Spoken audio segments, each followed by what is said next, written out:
निज मन। गुरु जी के चरणों की बात नहीं है। अरे गुरु जी ने जहां पांव रखे हैं वहां की जो धूल है, उस धूल को माथे से लगा लोगे तो भी तुम्हारी आंखें खुल जाएंगी, अज्ञान मिट जाएगा।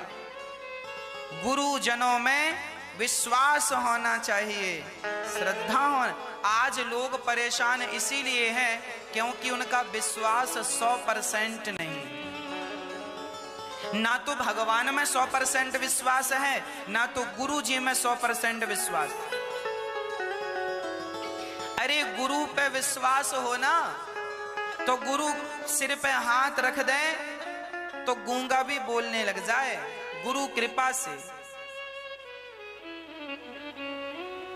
तो गुरु जी का आशीर्वाद विद्या पढ़ने से नहीं भक्तों, विद्या गुरुजनों के आशीर्वाद से। श्रद्धावान लभते ज्ञानम। ज्ञान पढ़ने से नहीं आता। हाँ, हम रट सकते हैं वेदों को, पुराणों को, रट्टू तोते तो बन सकते हैं, पर ज्ञान जो वास्तविक ज्ञान है, जो ज्ञान भगवान से मिलाता है, वह ज्ञान पढ़ने से नहीं आता, वह ज्ञान तो श्रद्धा से आता। श्रद्धावान लभते ज्ञानम। जब गुरु चरणों में श्रद्धा होगी तो वह ज्ञान प्राप्त होगा जिस ज्ञान से परमात्मा का दर्शन होता है। और यदि श्रद्धा नहीं है तो आपको वह ज्ञान होगा जिस ज्ञान से तुम पेट भर सकते हो। ज्ञान भी तो दो प्रकार का है। एक वो ज्ञान है जिससे पैसा कमाया जाता है और उस ज्ञान के बल पर पैसा कमा के धन दौलत पद प्रतिष्ठा और अहंकार और सुरा और सुंदरी ये सब मिल जाता है। पर एक ज्ञान वो होता है जिस ज्ञान से ये सब कुछ नहीं, जिस ज्ञान से केवल कण कण में तुम्हें भगवत दर्शन होने लग जाएगा। वह ज्ञान गुरु कृपा से मिलता है। हाँ, ऐसे गुरुजनों के चरणों के रज की वंदना है, गुरु जी के चरण कमलों की वंदना है। गुरु जी के चरणों का अंजन बना के आंखों में सुरमा बना के लगाने की बात, गुरु जी के चरणों में इतना प्रेम हो ये कह रहे हैं। बंदऊ प्रथम महीसुर चरना, मोह जनित संशय सब हरना।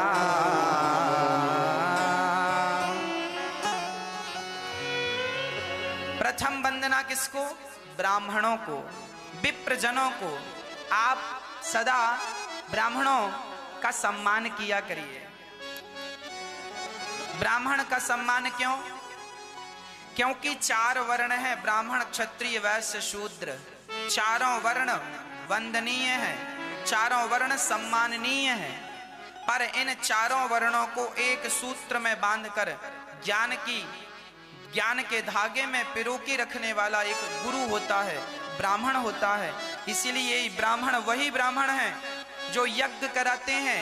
भगवान तो देवता तो स्वर्ग में रहते हैं, पर ब्राह्मण मंत्र पढ़ पढ़ के और आपके घर में भगवान को स्थापित कर देते हैं। आपने मूर्ति बुलवाई और मूर्ति की प्राण प्रतिष्ठा पंडित जी कराते हैं, तो पहले तो वो मूर्ति पत्थर की थी, पर प्राण प्रतिष्ठा होने से लोग ये नहीं कहते पत्थर रखा है, लोग कहते हैं भगवान बैठे हैं।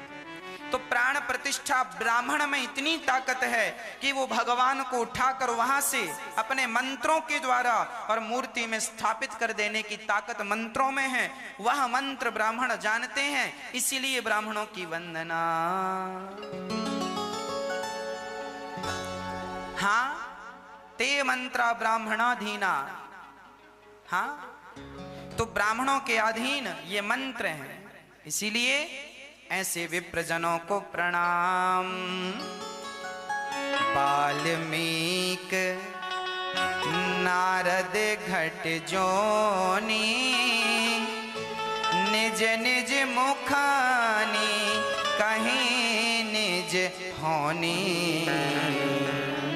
बिनु सत्संग विवेक न होई, राम कृपा बिनु सुलभ भय न सोए।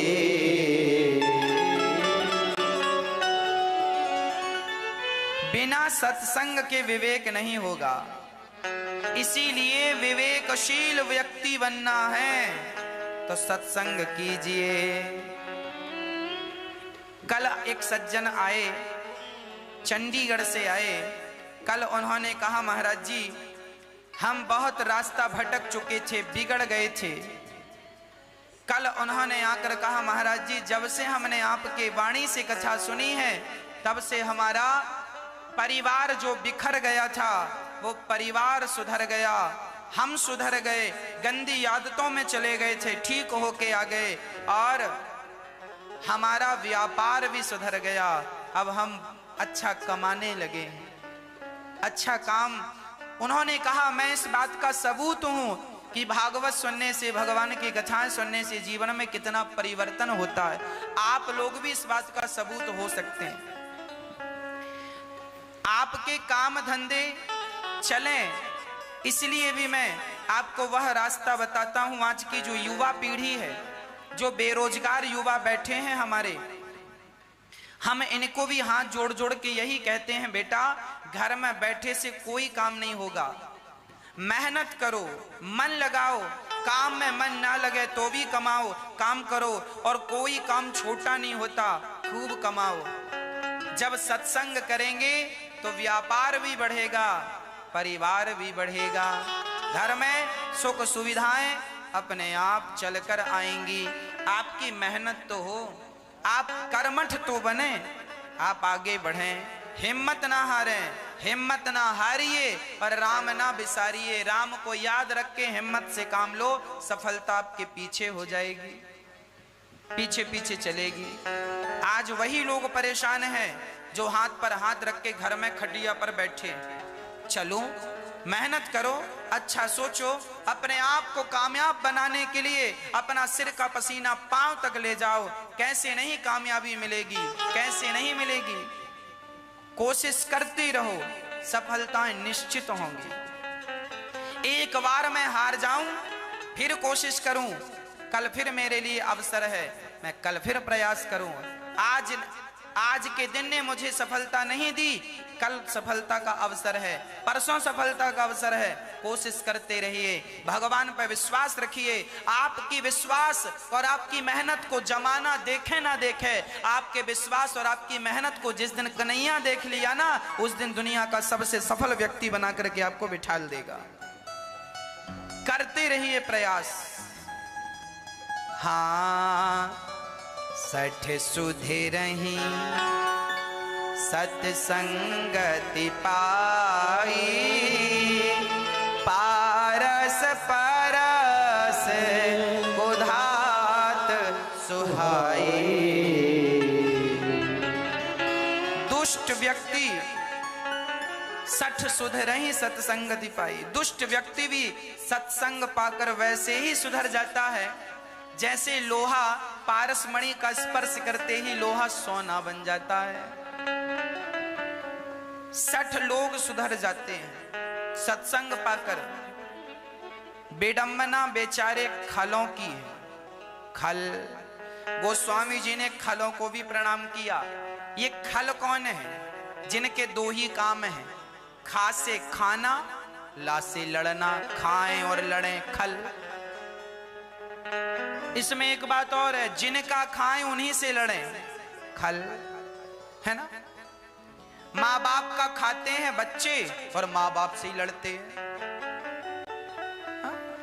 तुमने क्या दिया, तो खाएं और लड़ें, वो खल। जिनका खाएं उन्हीं से लड़ें, वो खल। इनको भी गोस्वामी जी ने 2 बार प्रणाम किया, खलों को। तुलसीदास जी बोले, अच्छे आदमी को तो 1 बार में ही समझा दिया जा सकता, पर दुष्ट आदमी को 2 बार समझाना पड़ता। इसलिए खलों की वंदना बार बार। तुम ठीक से रहना। बहुरी बंदी खलगन सती भाए, जे बिनु काज दाहिने उपाए। दुष्ट आदमी आपके दाएं बाएं चलता है, वो आपकी कमियां ढूंढता, कहां कमी रह जा, कहां हम छाप दें इनको। इसीलिए गोस्वामी जी कह रहे हैं, खलों को भी ना, जो आदमी आपकी ज्यादा बुराई करता हो, जो आदमी आपसे बड़ा द्वेष रखता हो, जो आदमी आपके बारे में केवल गलत गलत सोचता हो, लोगों को बताता हो, ऐसे आदमी को भी बुला के ना उसका जरा सम्मान किया करो। ऐसे आदमी की ना आरती उतारना चाहिए। जय खल देवा। दुष्ट आदमी की आरती उतारनी चाहिए, इसीलिए आरती उतार दोगे ना खुश हो जाएगा।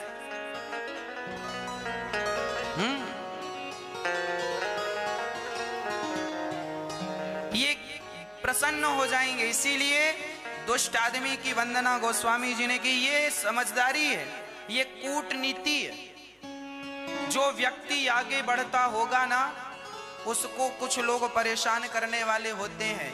इसीलिए उस आदमी को चाहिए कि उन लोगों को बुलाए और बढ़िया रबड़ी खवाए और 1100 का लिफाफा दे दे, है ना, चुप हो जाएंगे, कभी नहीं बोलेंगे।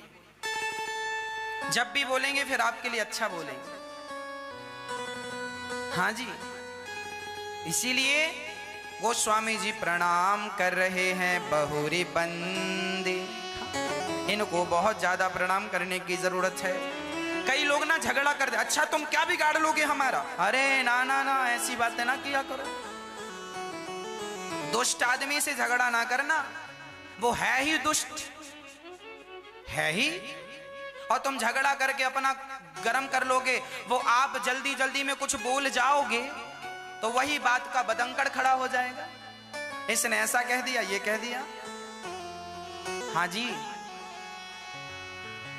जैसे हम कथा सुनाते हैं ना, हम सारी बातें अच्छी बोलते हैं, पर कभी ना चाह कर धोखे से कोई एक बात गलत निकल जाए, मुंह से जबान ही फिसल जाए, कोई का कोई शब्द निकल जाए, तो कुछ लोग बैठे ही हैं कि ये कब जबान फिसलाएं और कब हम पकड़ें और कब उसको वायरल कर दें कि देखो अनिरुद्धाचार्य जी ने ऐसे कहा।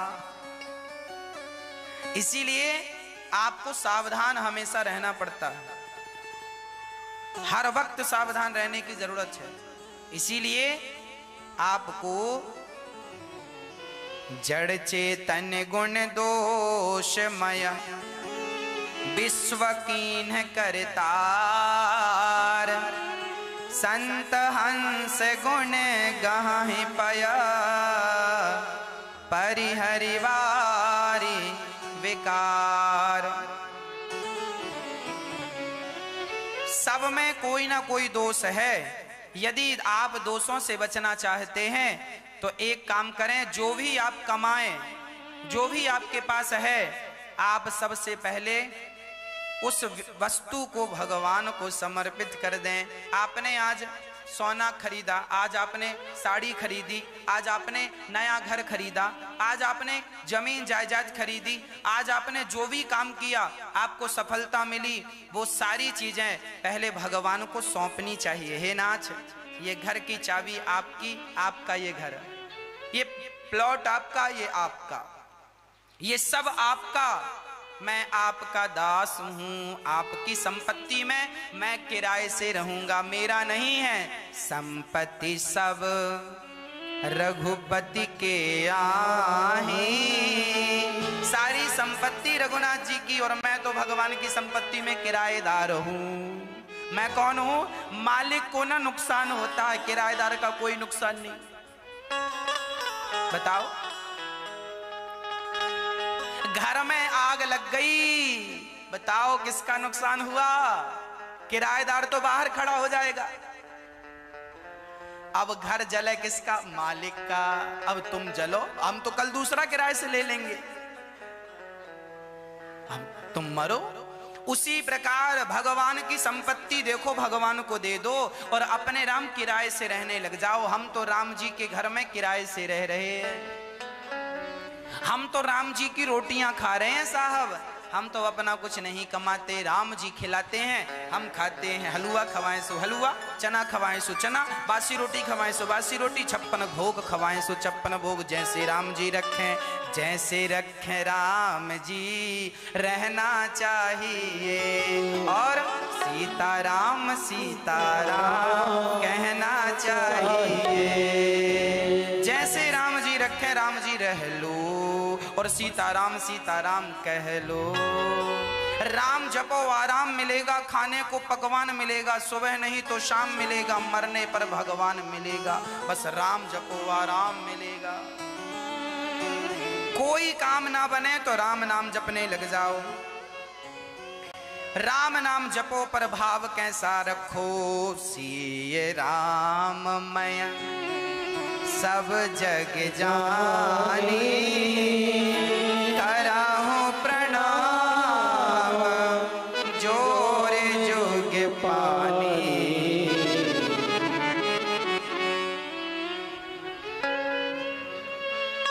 सिए राममय, हम संसार को कैसे देखें? बोलो कैसे देखें?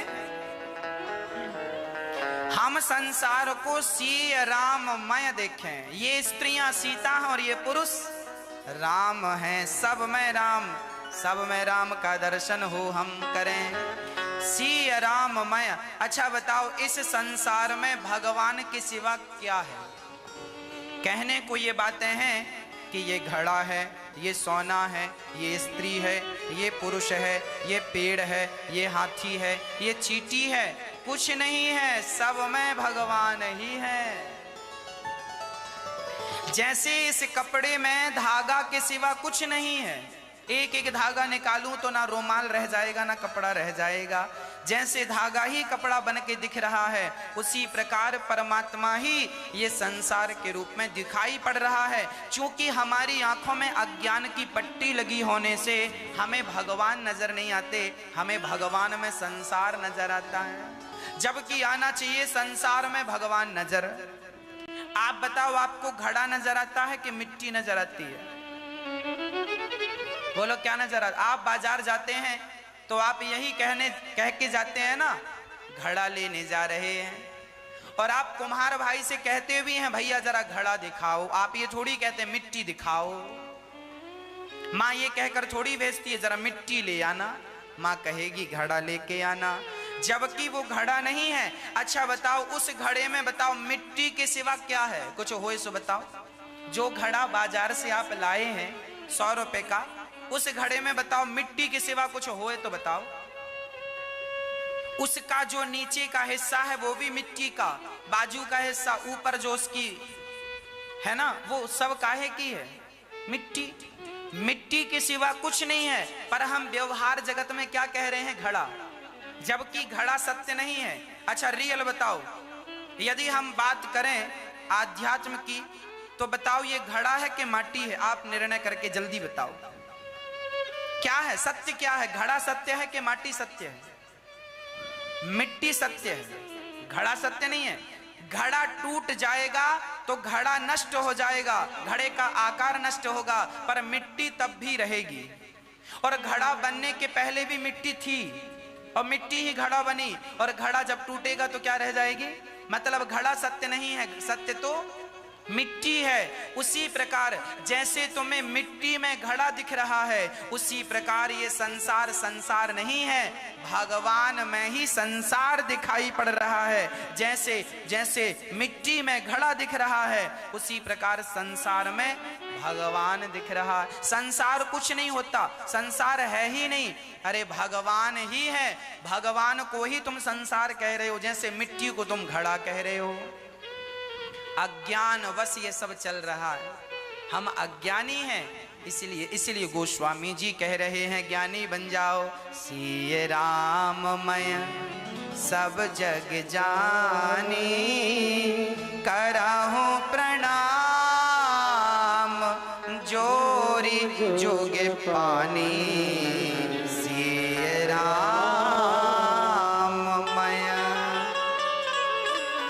ऐसी बात कही, सब में भगवान है। मंगल भवन अमंगल हारी, उमा सहित जेहि जपत पुरारी। भगवान मंगल भवन है, मंगल के भवन, अमंगल के हारी। जो आदमी भगवान का नाम जपता है उसके जीवन में मंगल ही मंगल होता है, उसके जीवन में कभी अमंगल, किसके जीवन में अमंगल नहीं होता। हम लोग पूछते हैं सब कुशल मंगल तो है, तो आपकी हम लोग कुशल मंगल पूछते हैं, जबकि संत लोग कभी संतों से कुशल मंगल नहीं पूछते। हम गृहस्थी लोग सदा ये कहते हैं ना, भैया कुशल मंगल है सब, पर संत लोग जब आपस में बात करते हैं ना, तो संत लोग कभी कुशल मंगल नहीं पूछते, क्योंकि उन्हें पता है कि ये संत तो राम के भरोसे है, तो ये कुशल मंगल में ही होगा। जब कुशल मंगल में होगा ये विश्वास है, तो पूछने की जरूरत नहीं।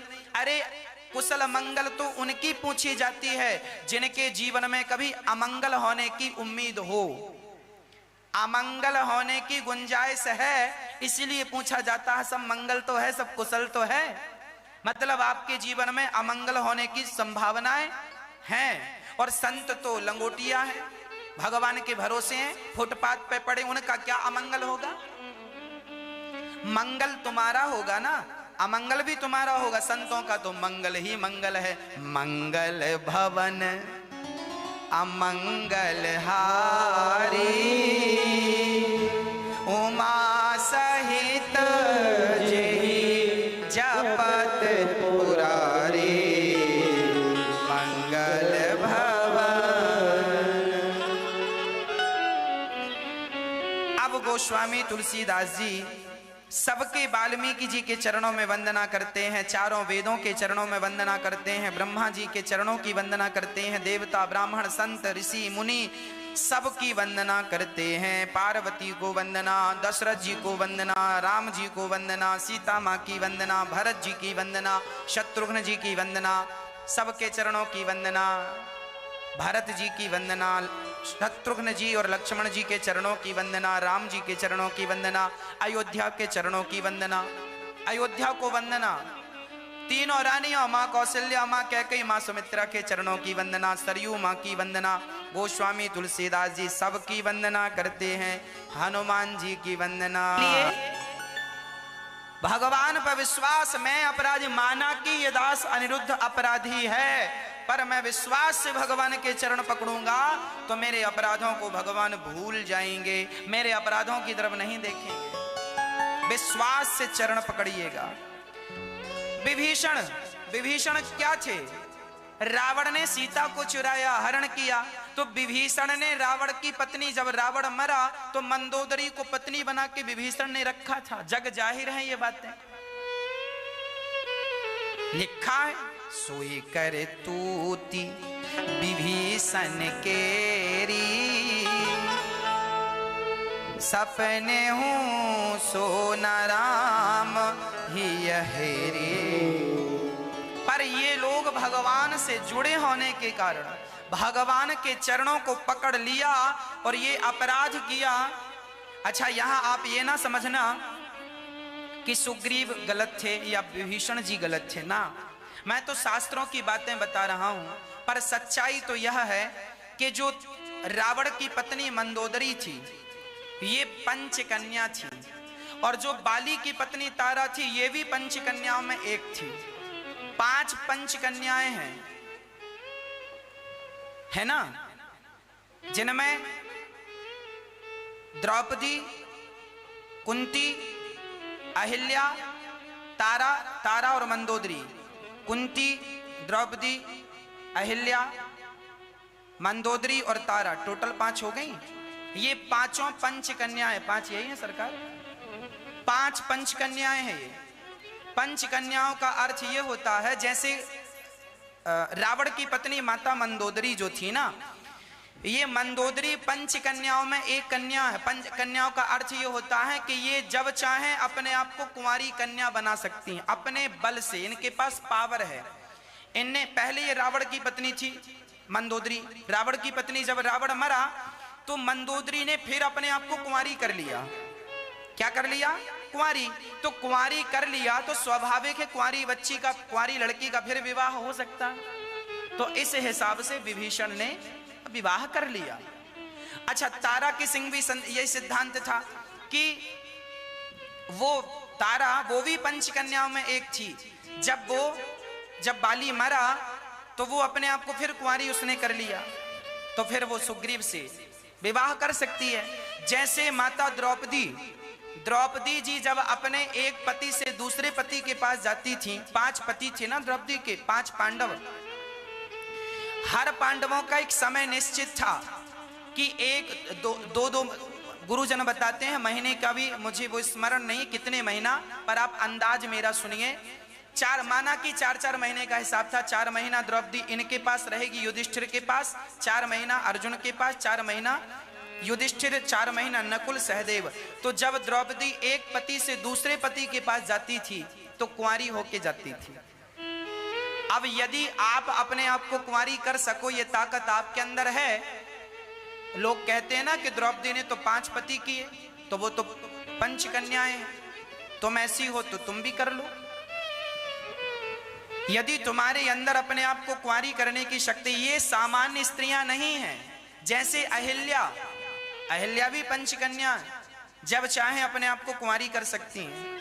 तो ये इनके पास प्राकृतिक जैसे सप्तऋषि हैं, ऐसे पंचकन्याएं हैं। ये सामान्य स्त्रियां नहीं हैं, ये बड़ी महान स्त्रियां हैं। इन स्त्रियों का चरित्र बड़ा अद्भुत है। इसीलिए शास्त्रों में यदि ये बातें कही जाएं तो आप केवल ये ना सोचें कि द्रौपदी ने तो 5-5। अरे कर्ण भी ये बात नहीं जानते थे। कर्ण भी कहते थे तेरे तो 5 पति हैं, तो 6वां मुझे बना लो। जब द्यूत क्रीड़ा हुई और द्रौपदी की साड़ी खींची तो कर्ण ने यही तो कहा, और दुर्योधन ने कहा द्रौपदी आजा मेरी जंघा पर बैठ जा।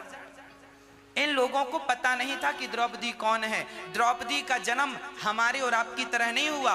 द्रौपदी का जन्म अग्नि से हुआ था, यज्ञ से हुआ था, ज्वाला से। अब बताओ आग से कौन प्रकट होता भाई? पर द्रौपदी प्रकट हुई। तो जो अग्नि से प्रकट है, पवित्रता है, वो 5 पति, द्रौपदी के 5 पति इसीलिए थे क्योंकि एक बार द्रौपदी ने भगवान शंकर जी से कहा कि मुझे ऐसा पति चाहिए जो बहुत सुंदर हो, ऐसा पति चाहिए जो बड़ा बलवान हो, ऐसा पति चाहिए जो बड़ा गदाधर हो, ऐसा पति चाहिए जो बड़ा धनुर्धर हो। शंकर जी ने कहा सुनो, एक आदमी के अंदर तो ये सब नहीं हो सकता, तो तुम्हें 5-5 पति देते हैं, सब एक-एक गुणों का धनी होगा। तो नकुल सहदेव सुंदर थे, भीम भैया बलवान थे, अर्जुन धनुर्धर थे, और युधिष्ठिर जी भाला में, धर्म में प्रकांड थे।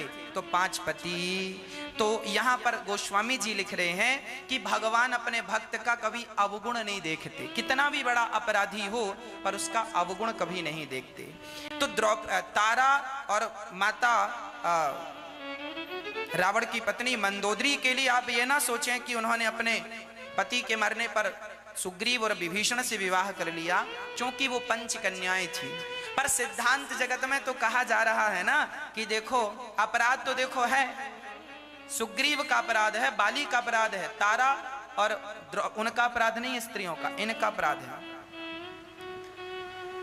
पर फिर भी भगवान ने अपराध को सपने में नहीं देखा। ये भगवान की भगवत्ता है। भगवान बहुत प्यार, जैसे माँ का बेटा गलती कर देना, और माँ बेटा गलती कर दे तो भी माँ उसकी गलती पर पर्दा डालती है, मेरा बेटा है साहब कुछ ना बोलना, अब मैं समझा दूंगी, अब गलती नहीं करेगा। जैसे माँ सदा अपने बच्चे का पक्ष लेती है, उसी तरह भगवान सदा अपने भक्त का पक्ष लेते हैं।